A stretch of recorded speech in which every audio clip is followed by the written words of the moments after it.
now I'm talking shit because I got my own emotions. And it's like, do you not realize what I'm doing for you, Trey? Yeah. Travion. Travion, don't test McIntosh. You see what I'm saying? That's exactly what she's about to say. I did everything. I did the best I could. Right, and she did. Yeah, you know what I mean? And most parents do. That's why you can't blame your parents because they were learning too.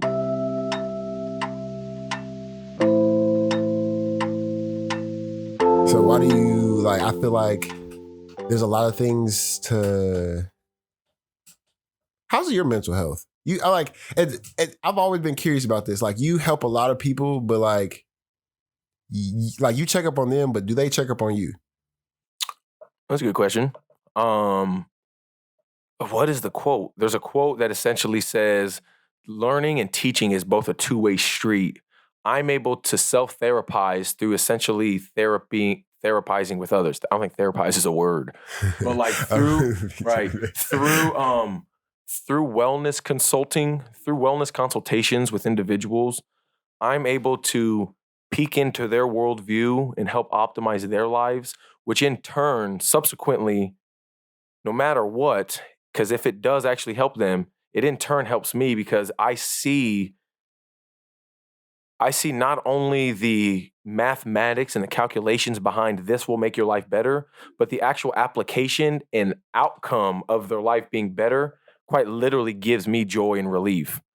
So I feel that feeling of fulfillment, joy, therapy, whatever you want to call it, reassurance during the process of teaching because I understand that this has helped people in the past.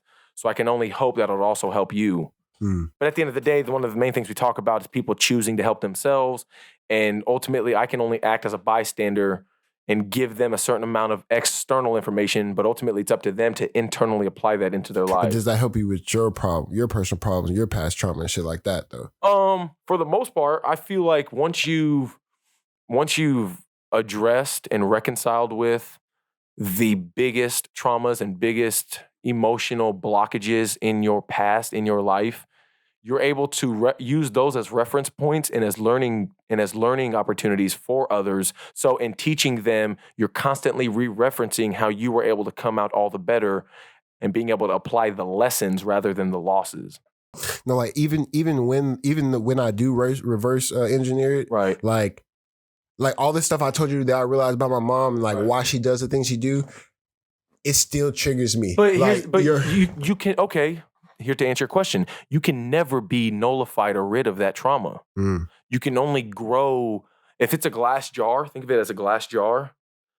The marble doesn't get any bigger or smaller. You can't diminish the size of the trauma, let's say.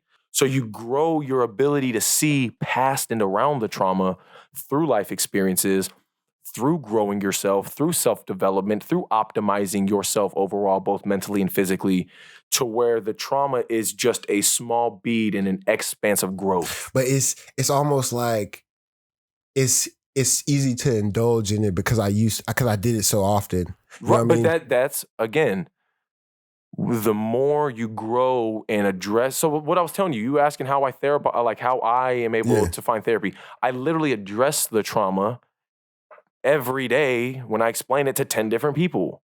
So I'm literally getting multiple iterations of the reconciliation of the trauma, which allows me to further be okay with it, which grows the overall expanse of wisdom whenever compared to that small moment of traumatic experience. Just the expanse in which that trauma lives quite literally grows, which diminishes the overall volume of that trauma fundamentally in comparison to scale with that environment.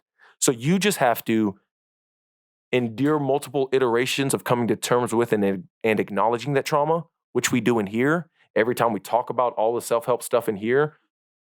And it's about finding multiple outlets in your life where you can do that consistently enough where you grow that expanse of growth and overall diminish the relative size of that trauma in your life. Yeah. Okay. I definitely feel what you're saying. That makes sense.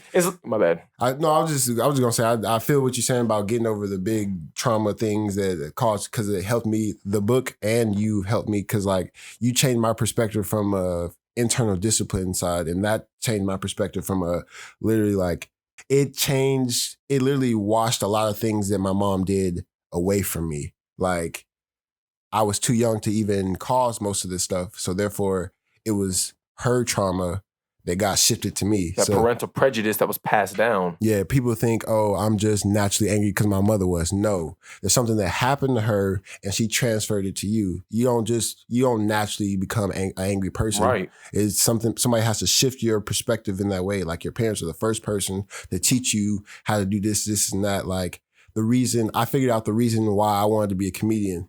And which is crazy, man. Like, I was talking to Jamal about this. It messed me up. That whole epiphany. Yeah, like that. Because it was Oprah. She was talking to some man that was on death row, and he went to a doctor's appointment every time his mother was mean, nasty, however you want to put it. So when he went to the doctor was nice, and his mother was nice, and he saw that. It's him being like probably like 6 years old. Younger, whatever. He's still malleable, you know what I mean? Able to be taught something at that age to where like he's picking up on it rather than saying it. Mm-hmm. So he would see that his mother's nice and then the doctor's nice. And every time they go, he developed a positive association with the doctor because it was the only positive experience with his mother. Facts. That's exactly what happened. So he wanted to become a doctor, and that was his aha moment because he was crying at the same time he said it. He was like, and that's kind of why I wanted to be a doctor, because I never got to see my mom nice. Now, I always knew that my mom had something. See, my mom can't express her feelings because I wasn't able to do it at one point, but now I can. Mm-hmm. So therefore, I know that that's why I wanted to be a comedian, because I knew that's the only time me and my mom ever had a good connection where I wasn't getting whooped, I wasn't getting yelled at. We had no attitudes, nothing negative or nasty was said. Adversely, you guys are laughing, enjoying yourselves, having a good time. Yeah. And I didn't think to myself like, oh, I'm just being a comedian because I want to make my mom laugh. I just thought like, well, actually that kind of like, that was the belief beneath the surface. Right. You just didn't have the words or the wisdom to necessarily articulate that calling stemming from a positive association you had with your mom in your childhood. Yeah, because like I never understood why she was so mean or had this attitude about her or anything. Like I'm like, life's good. Like you know what I mean? Like and what'd you just say? Life is good. Yeah. Here's the yin to the yang you're talking about though. The prejudice of the parents being passed on to the child and the problems that carry with him are nearly glazing over all the actual positive and goods though. Because you do have to realize, like you just said, life is good. Yeah. You were able to fundamentally look out at life as a good thing because your mother was able to provide you at least a world environment. Like you said, you lived in the burbs. Yeah. To where you were able to see life as good. Generally speaking, you were put in a situation where you saw the world as fundamentally good. Yeah. Which is something a lot of people can't say. I feel like if I would have stayed in her environment, I wouldn't able to be how I am now because she's not able to talk about her feelings. It's more a closed off thing than anything. Every time I be like, no, like I ask her, well, why don't you open up? Because it's just not me. It's not something that I want to do. It's you got to realize, especially, did your mom grow up like lower income? Yeah. So that's what I'm saying. Like, so my parents. So like, there's a scarcity mindset and a survival of the fittest mindset. And in a situation where you're especially in a less financially free environment, it's like quite literally at that point, fundamental survival traits is what really matters. And appearing weak is not one that matters. Facts. It is not one that allows you to really get by, which is why the suppression of the emotion and the having to be a man at such an early age is a big problem, not only in the Black community, but in the low income communities. Yeah, exactly. And like a lot of stuff don't even like a lot of stuff that your parents have came way before you. They just don't know how to deal with it. Like the book when it said what happened to you, it wasn't even about me when I was thinking about it. When I was listening to it, it got away from that because at some point I started to be okay. To where I was like, dang, well, this happened to me. Well, this event happened to me because of my mom, and I don't know why she did it. So what happened to her for me to do that? And like I basically broke down and you reverse engineered the whole situation. Yeah. So it's like it wasn't about me. It was like how my life started. So my life started with my mother and my father. Right. With my mother, it's kind of a tricky thing because she has a single mother. I call it single mother syndrome only because it's like the independent woman falls under that category of like single mother. They have to do everything. Both roles. Yeah, both roles. So maternal and paternal. It puts a strain. Like it's hard to. It's a quite literal contradictory position to be in because you're having to be both emotional, nurturing, but like. Yeah, but I'm not gonna lie. My mom kind of gave up on the nurturing side. But you have to if you're gonna maintain your sanity. Is what I'm saying. Yeah. Like you can't. You have to choose one or the other. Yeah, and my mom. And when you have to be in survival mindset, you can't choose the other. Yeah, so like she's like, dang, if I had somebody helping, maybe it'd be a lot easier. So builds resentment, everything else. Resentment. Now I'm talking shit because I got my own emotions. And it's like, do you not realize what I'm doing for you, Trey? Yeah. Travion. Travion, don't taste McIntosh. You know what I'm saying? That's exactly what she was saying. I did everything. I did the best I could. Right. And she did. Yeah. You know what I mean? And most parents do. That's why you can't blame your parents because they were learning too. I used to blame her, but now I don't. I'm just trying to get her out of the phase of quit saying I know you did the best you could, but the best you could still had an effect on me. Exactly. You can't nullify and excuse the traumatic childhood experiences, the parental prejudice that were passed on to me without my asking, even though I did turn out okay. We can't just excuse that.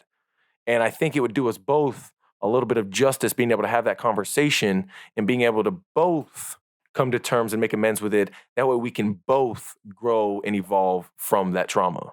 Yeah, and my thing was I stutter when I try to express my emotions because in my household, my mom told me you're not allowed to feel basically. Right. And like so repress everything and it's weak.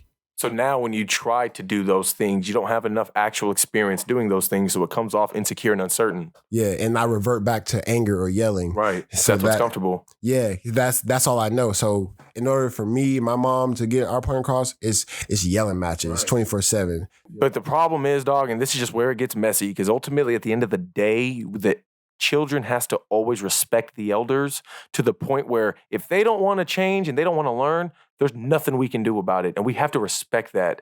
And it just sucks because we selfishly want to make them better and we want them to be better. And we almost selflessly, but through that selfish lens, are like, do you not realize how much better you'll be if you just address these traumas? Yeah. And then it's like, but I don't want to address those traumas. At that point, you literally have to be okay with it because then you're going to add to the trauma by trying to dig out this like unsolicited self-help at that point. You got to forgive them before they even realize it. Right. And that's the thing. You got to forgive them for everything they did, everything they'll do, and everything they're not willing to admit or be accountable for. Also, can I add the things that they don't even know that they did? Literally, that's the main thing. Yeah, because like, there's a lot of things that I realized that my mom did that was like, dang, if I could have did this, I probably would have been a little bit better. But it's okay. Now I realize that. So now it's on my own duty to do that. Right, to learn from it and to be that much better so I don't end up repeating those same parental prejudices. Yeah.